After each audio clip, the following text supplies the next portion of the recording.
5 degree Celsius এবং 5 degree Celsius পরিবর্তন দুইটা কিন্তু একই জিনিস না।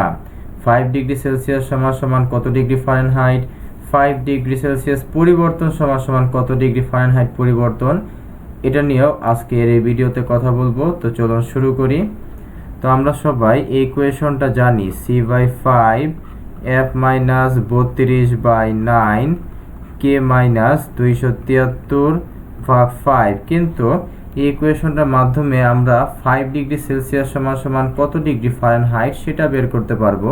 অর্থাৎ আমি যদি এখানে c এর মান 5 বসাই তাহলে f এর মান বের করতে পারবো, কিন্তু আমাদেরকে যদি পরিবর্তন বের করতে বলে তাহলে আরেকটা সূত্রের আশ্রয় নিতে হবে। সেই সূত্রটা আমরা আজকে ডেভেলপ করব। তো একটা কাজ করি, আমরা এই উপরে ফর্মুলাটা আরেকবার লিখি, f - 32/9 k - 273/5।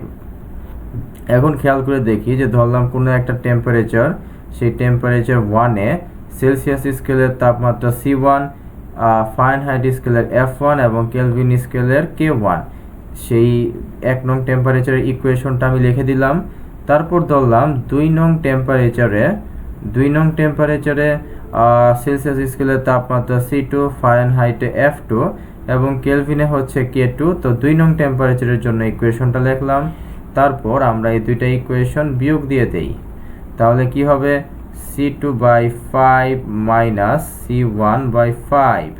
তারপর এখানে যদি আমরা বিয়োগ দেই, একটা কাজ করি, একবারে করি, এই 9টাকে কমন নিয়ে নেই। 9টাকে যদি কমন নেই তাহলে F2 থেকে যদি F1 বিয়োগ দেই তাহলে F2 - F1, 32 থেকে 32 বা -32 থেকে -32 বিয়োগ দিলে হবে 0। তারপর আরেকটা কাজ করি, এখানে 5 কমন নিয়ে নেই। তো ঠিক আছে, 5 কমন নিলাম। এরপর K2 থেকে K1 বিয়োগ দিলে হয় হচ্ছে K2 - K1 এবং 273 থেকে 273 বিয়োগ দিলে হয় 0। তো এখানে 5টা কমন নিয়ে নেই। C2 থেকে C1 বিয়োগ দিলে ডেল্টা C, তারপর F2 থেকে F1 বিয়োগ দিলে ডেল্টা F এবং K2 থেকে K1 বিয়োগ দিলে ডেল্টা K। তো দেখুন আমরা এই ইকুয়েশনটা কিন্তু পেয়ে গেছি। তো এখন আমাকে যদি বলে যে 5 ডিগ্রি সেলসিয়াস পরিবর্তন সমান সমান কত ডিগ্রি ফারেনহাইট পরিবর্তন, তাহলে ডেল্টা সি এর মান, অর্থাৎ 5 ডিগ্রি সেলসিয়াস পরিবর্তন, তাই ডেল্টা সি যদি আমি 5 বসাই তাহলে দেখুন ডেল্টা এফ কত আসে, ডেল্টা এফ এসছে হচ্ছে 9 ডিগ্রি ফারেনহাইট। কিন্তু যদি আমাকে বলে যে জাস্ট 5 ডিগ্রি সেলসিয়াস, অর্থাৎ টেম্পারেচার হচ্ছে 5 ডিগ্রি সেলসিয়াস, সেটা ফারেনহাইটে কত, তাহলে আমাকে এই সূত্রটা অ্যাপ্লাই করতে হবে এবং এই সূত্রে আমার সি এর মান বসাতে হবে হচ্ছে 5, এবং সি এর মান যদি আমি 5 বসাই তাহলে আমার এফ এর মান এসেছে, অর্থাৎ ওই পয়েন্টে তাপমাত্রা এসেছে 41 ডিগ্রি ফারেনহাইট। অর্থাৎ দেখুন দুটা কিন্তু এক জিনিস না।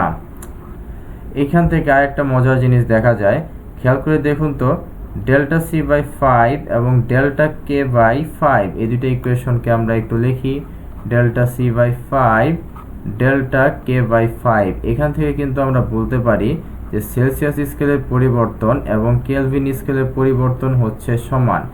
যদিও সেলসিয়াস এবং কেলভিন দুইটার টেম্পারেচার স্কেল কিন্তু সমান না হলেও, কারণ দেখুন এখানে একটা 273 আছে, তো সেলসিয়াস ও কেলভিন স্কেলের টেম্পারেচার সমান না হলেও এদের পরিবর্তন কিন্তু সমান।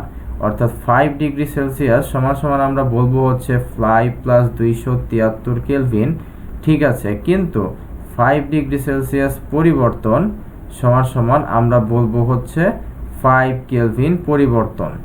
তার কারণ টেম্পারেচারটা সেম না হলেও দুইটা স্কেলে পরিবর্তন কিন্তু সেম।